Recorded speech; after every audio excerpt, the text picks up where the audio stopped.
là un exemple intéressant de l'art de Marc Chagall, avec le thème notamment du peintre qui travaille la peinture, de la Tour Eiffel, qui est très présent dans son œuvre. Là, il s'agit d'une lithographie, signée aussi au crayon, à la main, par l'artiste. Et là, on est sur un tirage aussi limité. Alors, EA, les artistes, généralement, à cette époque, pouvaient faire un tirage généralement à 100, limité à 100, plus quelques épreuves d'artistes, épreuves E, artiste A, EA.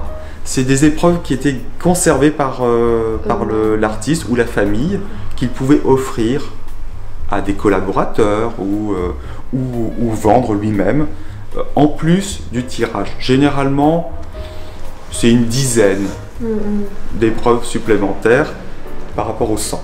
Quand on parle d'œuvres originales en estampe, évidemment, c'est un multiple. Il y a plusieurs exemplaires, limités ou pas. On parle d'original lorsque l'artiste a réalisé la composition, c'est la composition de Chagall, et qu'il a lui-même dessiné sur la pierre lithographique, la matrice, le dessin. Il a tout fait de A à Z. Attention, parce qu'il existe des lithographies d'après Chagall. Ce n'est pas des œuvres originales, c'est quelqu'un qui copie Chagall. Alors, parfois sous le contrôle de Chagall, il a peut-être demandé l'autorisation, mais ce n'est plus une œuvre originale, c'est une œuvre de copie. Mais le premier Chagall est plutôt en noir et blanc, en gravure, hein, bien sûr. En peinture, c'est différent. Mais en gravure ou en lithographie, c'est plus coloré après la guerre. Là, vous avez un Chagall très coloré. On est plus habitué à voir ce genre d'œuvre. Alors, vous voyez le prix. Là, on est à 600 €. Celui-ci, on est à 8000. Pourquoi une telle différence?